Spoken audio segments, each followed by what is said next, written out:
Hi, welcome to today's video cast for Destination Unknown. I'm in a different area of the house because I wanted to use a surface today so we could talk about tarot spreads. Tarot spreads was a subject that I got really intimately acquainted with in the late 2000s. I was a moderator at a tarot forum called the Eclectic Tarot, and one of the forums that I was in charge of was the tarot spreads. So on a regular basis, I had a chance to see lots of creativity that people were posting their own spreads to share with others and that they had made up and found helpful. Along the way, I later edited 2 volumes of tarot spreads, some of the ones that I thought were very unique and helpful, and that information might still be out there. I'll have to go digging. If so, I'll connect it down at the bottom. But for today's lesson, we're going to just go ahead and dig into the spreads. And most often, when we are a beginning reader, we get our tarot deck and the cards come with the little white book. And the little white book, 9 times out of 10, has the Celtic cross as the tarot spread, for an example. And because we don't know any better, because that's what's shown to us, that's the one that we kind of tackle first. This is a 10-card spread. This is ridiculous. It's way too much information, especially to try to get all the cards to interconnect and make a story come together. It's so much information. And so the most important thing that I want to talk about today when it comes to tarot spreads, less is more. So give yourself permission and get into a habit of using fewer cards in order to try to gain information from. Because more information does not necessarily make things more clarified or easier to understand. In fact, sometimes it's quite the opposite. So, with that being the case, sometimes I've brought a couple of different decks also here today for us to look at along the way. The reason for that is sometimes the deck itself and the illustrations and how they speak to you might also inform the style and how many cards you want for your spread. So I'll show you what I mean. So starting with the concept of just one card, the one card draw. The daily draw is one example of a one card draw, but the daily draw itself is usually done either by someone who's wanting to learn their deck. It might be that they're learning tarot in general, or they might just be getting familiar very slowly with a new deck purchase that they have, and they want to slowly incorporate the illustrations into their meditative realm, their imagination. And so just doing one card at a time. And for the purposes of today, none of the cards we're drawing have any meaning. I can throw meanings out there, but we're not actually doing readings. You might be looking, when you're tuning into a card, you're looking for different sorts of information. The colors in the card, the story itself. Is there a story being told? What expressions do you see on the people's faces? Who do you identify with in this card? Who do you immediately think you are? What actions are taking place? What happened right before or what's about to happen next? All of these things are things that you can ask yourself as you're tuning into your cards and their meanings. And so with that much information to consider, just taking in one card, when you're doing a daily, it can be helpful to tune in the morning. Ask yourself, sit with the card for a few minutes, whether it be just literally sit down and have a meditation or just gaze at it for a few seconds, maybe a minute, asking yourself these questions and posing the answers to yourself. It's very helpful to write it down in a journal. If you haven't started journaling, I recommend it. But then do take the time at the end of the day. So what I often do is I will pull the card and then I'll put it at the top of the deck, come back later in the day, and then there's the card right away for me to see once more. Tune into it once more. At the end of the day, something different. There may be an aspect or a part of the card you never noticed. You might not have really paid attention to the third figure in the background. You just were looking at the guy who was gathering the swords. You never know what might come forward to you if you take a second look, as well as the time that you spend with it during the day to think about it, ruminate. It might organically come up to you as you're going through your day, but going back to it at the end can be very helpful. So that's one way to use a one card draw, but it's not just for learning your deck or educational purposes. A one card draw can also be helpful, I think, for two different ways. One way is the mirror. So sometimes I might ask the cards to show me what I look like metaphysically right now, and I'm not asking, we're just doing. So metaphysically, where am I at? What do I look like to the cards? And so that's one way to do a one card draw for yourself. Another can be, where should I put my focus? That, we'll just call that one a jumper. What's a jumper? We'll have a jumper video coming out soon. But since one did jump out, where I literally as I finished the sentence, where should I put my focus? Here's where I should put my focus, says the cards. So you can ask of the cards just one singular card, a spread, and have information that you glean from that. Okay, so there's just one card, but moving forward is the 2-card spread. So anytime you're looking at metaphysically the number 2, 2 represents polarity. So where we had singularity being the 1, now we have polarity. We have our side and their side. There's the first easy spread. So how I see the situation, and for today's, I'll adjust the camera, so hopefully you're going to get a good look at the cards today, or at least the surface we're doing, and I'll hold them up. And for today, I am not using reversals. Like I said, we're going to do on reversals as well coming up. So this one, I said, it can simply be 2 sides of the same coin. That's one way of looking at polarity. So there may be like the positive side and the negative side to the situation. There can also be how I see the situation and how someone else, so it can be like my side and their side, me and you, him and her, or whatever. It can also lead to different kinds of polarity. So maybe instead of my side and their side, we're thinking how I see it and a more universal view of how tarot sees it, is how some people phrase that. So what tarot's view of the situation is. I like to use the word universal, a more universal view of the situation. So there's my perspective and then a more universal perspective on a situation. Okay, so there's a couple ideas for a 2-card draw.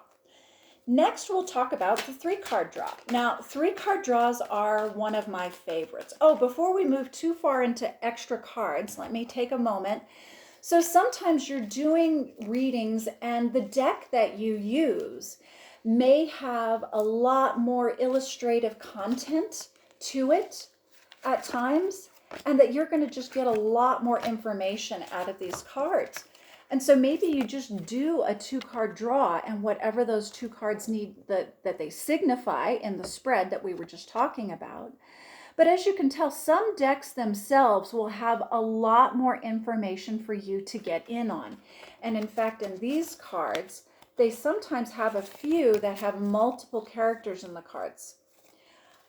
So for those, sometimes you just want 2 cards because you can tune into, with a card that has multiple characters into it, one technique for using this deck, and this was a technique my sister first used and now I use as well, is to go around the card and try to tune into each person in the card and each fairy in this deck. This is the Froude's Fairy deck. And so to tune into each one, do each one of these have a singular message to share for you today? So when you're getting that much information out of just one card, sometimes less is really more because you're taking the time to draw so much more out of the deck. Okay, so now we were going to talk about 3 cards. 3-card spreads are my favorite. I find them to be the most versatile, and I find them to give for me, the adequate amount of information, not too much, not too little, and it's a reasonable way of having the cards speak to each other and finding relations between the cards. That becomes more and more important the more cards you add. So starting with the 3-card, of course, there is a very universal past, present, and future cards. So that's a chronological reading, and chronological readings are sometimes extremely helpful. You just want to say, what happened, where are things now, what's coming next? That's another way of verbalizing it. Another way of seeing it, if you want to take the same concept and apply it, but take it outside of the idea of time, you can say what's leaving a situation, what's being maintained or what will stay, and what's coming in next, what's new. So that's another way to do a 3-card spread with kind of the idea of past, present, future, but not chronological. But there are a lot of other ways. So before we were talking about my side and their side, or my side of the issue and a more universal view of the issue, here you can put all three together. So it could be how I see the situation, how they see the situation, and a more universal view of the situation. So if we were going to do a 3-card spread like that instead. So that can be a different one. There are other ways to use 3-card spreads. I'm looking at my notes here. Stop, look, and listen is a metaphysical message that you'll hear in a lot of different studies. So it can literally be stop doing this, look, what am I not seeing in this situation? Listen, what am I not hearing or not paying enough attention to in this situation? Stop, look, listen. One more is situation, probable outcome, and advice. That can be really helpful. So let's pull another deck. And I pulled this deck here. This is called the Answer deck. And the Answer deck is an oracle deck. It's not a tarot deck. And as you can see, the illustrations themselves are black and white. They lend themselves to keywords only, which are written into the cards. So you can definitely use your imagination and work with the illustrations, but also it's really short and succinct. So when I find that this one says dark-haired woman. So in any case, as I move forward into using more cards, you have to find a way for the cards to speak to each other. So if we start moving into 4s, saying we've now decided we're going to move into a 4-card spread, the number 4 itself is a number which represents, metaphysically, it represents stability. So with 4s, you have 4 points on a square. And when you have squares, squares sit on top of each other in a stable manner and therefore can build forms. We create structures from the stability that we provide ourselves. That's the big concept there. So 4s are a number which represents structure and stability. They don't represent dynamic movement. They are very solid. They don't move. They don't have that sense of being changing.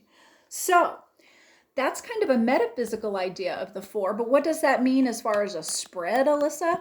Okay. Well, there are different ways to apply 4s. There's the 4 seasons. So you could have and this would be especially, I think, an organic reading like this would be good for the fairies.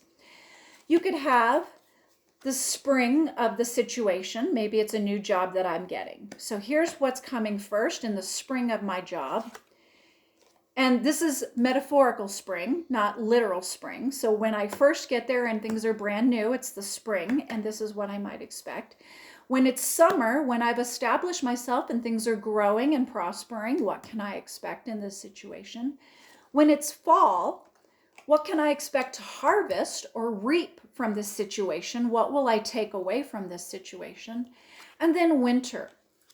What will I have that will mean something to me and me alone? What will become a part of my interior? What will go down into the interior of my earth, my realm? So that would be a way of applying the concepts of our 4 seasons. You could do it chronologically. You could literally be wherever you're at in the season and say, here's the spring and etc., all the way coming up through the new year. If you're looking for a long forecast on a time, that would be one reading. But you could also, like I said, you could just apply it to a brand new job that you get. And so maybe the job is one that you're going to have for years. But here's a way of breaking down some of the ideas of what you're going into and what you can expect to manifest out of this job and what it's going to leave you feeling like in this job. That's information that might be really interesting up front. Okay, but let's take a look at a different style of 4-card reading. 4-card readings also, they also speak to too many sizes of cards. They speak to different to each other in different ways. And what I mean by that is cards themselves have a relationship to each other. And so in this one, we'll say the situation is the sitter would like more information about the relationship that they're in. So we're going to say, I want to know your side and I want to know their side, but I also need more information than just a 2-card reading. So maybe I'll start with my sitter, so your side being them, and where you see the relationship going, and their side, how they, where they are in the relationship, and where they see the relationship going. Boy, this would be a tough reading. If this were real, these people would have a lot to talk about. So, okay, so what do I mean? I'm going to try to tilt the cards or the camera a little more. So basically, if this is me and where I think things are going in this relationship, and this is my partner and where they think that things are going in this relationship, there's also, so that's reading each one of these in this direction. But there's also the consideration of how are each of us seeing this relationship right now. I see it as a lot of fighting and infighting and strife, and we're just constantly bickering over stuff and at odds. You see it as this is meeting my needs and I don't need to do anymore. I'm fine with it. So these 2 cards speak to each other. I think I'm leaving from all of this bickering and I'm up awake at night. I'm hurting. I'm really stressed. I'm concerned about the future. You, even though your needs are met, also anticipate heartache coming up in our future. Things are not good. That would be a way of beginning to relate. How do we both see the future? So here's how we both see right now. Here's how we both see the future. How do these 2 cards relate to each other? Not just these 2 or these 2 or these 2. And then you can even begin doing some diagonal readings. How I see where we are right now and how you see where we're going. How do I feel about that? Is that with all this fighting, do I see hardship coming up next? Yeah, I can see that as well. So there's a way of interrelating the cards as you're doing a spread so that they begin to talk to each other. Okay, so that's a 4-card reading. And then you can move into other readings. The 5 cards and more are certainly out there for you. The more cards you have, the more you're trying to relate all of these concepts together. So one 5-card reading that I might leave you with today, if you think you're ready to tackle a real big one, at least in my opinion, you can have my side of the situation, their side of the situation, a universal look at the situation, advice, and outcome. So in other words, this is my perspective, their perspective, a universal perspective, advice on what to do, how to handle this, and what to expect as a probable outcome. So that would be an example of a 5-card spread that you can adapt and add some of the spreads that we just talked about and extend them. The last point I wanted to make today was about clarifier cards. A clarifier card is when you have a reading and say maybe something about the card that has been laid down doesn't make sense. So there's how I see the situation and how someone else sees the situation, my boss at work. But this makes no sense to me. Maybe I have no idea why my boss would see this. And as a sitter, I'm asking you, gosh, I don't understand at all what this means, even though you've just explained it. It just doesn't make sense in the situation. Can you help me with that? You might pull a clarifier card. So the clarifier card is going to do just that. It's going to hopefully add some more information to help this primary message make sense. The muddy waters start here, my friends, because sometimes the clarifier makes it even more muddy. So if we use that analogy and we're shaking up a snow globe and it's already kind of cloudy and we can't see what's going on, and then we add more information, which would be like more snow in the snow globe, and continue shaking it up, it's even more dense. It's even harder to understand at times. It may help clarify right away. It may not. And that can happen with clarifiers. The other downside is sometimes you'll have a sitter who, once they understand they can get a clarifier on a card, they will abuse that. They will just keep asking for more clarifiers. I don't understand. That still doesn't make sense to me. Is there a more specific way that card can be applied. They'll keep asking questions and drawing more cards into their reading, legitimately from a point of trying to understand.